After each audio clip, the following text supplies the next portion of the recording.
irú kí wàá lélẹ́yìí ajá ni Fawọraja ń sá fún tó fi lọ gan mọ́ná ńìlọrin. Inú ìbànújẹ́ ńlá ni mọ̀lẹ́bí ọkùnrin ẹnjiníà kan Mohammed Fawọraja ẹni ọdún 23 tó ń gbé ní agbègbè Asadan sí Wàrà-Ọ̀sìn nílùú Ìlọrin nípínlẹ̀ Kwara wà báyìí.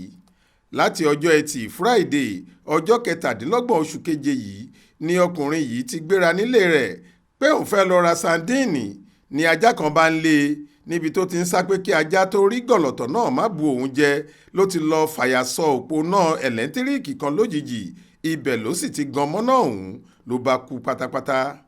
Olùgbé agbègbè ibi tíṣẹ̀lẹ̀ yìí ti wáyé tó ní ká forúkọ bo òun láṣìírí sọ pé ajá kan tó tilẹ̀ Jámánì ìyẹn German Child Dog ló sọnù tó sì ń lé olóògbé yìí lọ títí tó fi lọ fàyà gbá òpó iná tí ẹ̀jẹ̀ sì bẹ̀rẹ̀ sí jáde lára rẹ̀ ló bá kú lẹ́sẹ̀kẹsẹ̀. Sandíìnì tó lọ rà gan wà lẹ́gbẹ̀ẹ́ òpó náà tó kú sí. Ó tẹ̀síwájú pé èèyàn jẹ́ẹ́jẹ́ oníwà tútù ní ọ̀dọ́mọkùnrin tó kú yìí, níṣe ló rọra máa ń lọ pẹ̀lẹ́pẹ̀lẹ́, ó sì ṣẹ̀ṣẹ̀ lé ní ẹni 30 ọdún ni. Kódà olú ọmọ ló jẹ́ nínú mọ̀lẹ́bí wọn.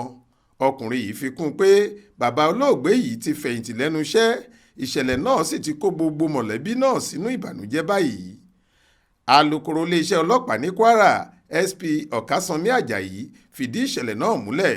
Ó ní òótọ́ ní ìṣẹ̀lẹ̀ náà wáyé àti pé géètì ilé kan lágbègbè náà ni wọ́n ṣèṣì ṣí sílẹ̀ tí ajá wọn sì jáde síta tó bẹ̀rẹ̀ sí ilé olóògbé yìí títí tó fi ṣubú lulẹ̀ tó sì kú. Ó ní iléeṣẹ́ ọlọ́pàá ti mú ẹni tó ní ajá náà, ìwádìí sì ti ń lọ lọ́wọ́ lórí ìṣẹ̀lẹ̀ ọ̀hún. Ibrahim Alágúnmu ló ṣàkójọ ìròyìn yìí fún iléeṣẹ́ tẹlifíṣàn Aláròye online. Faith Adébọ́lá lóníròyìn yín.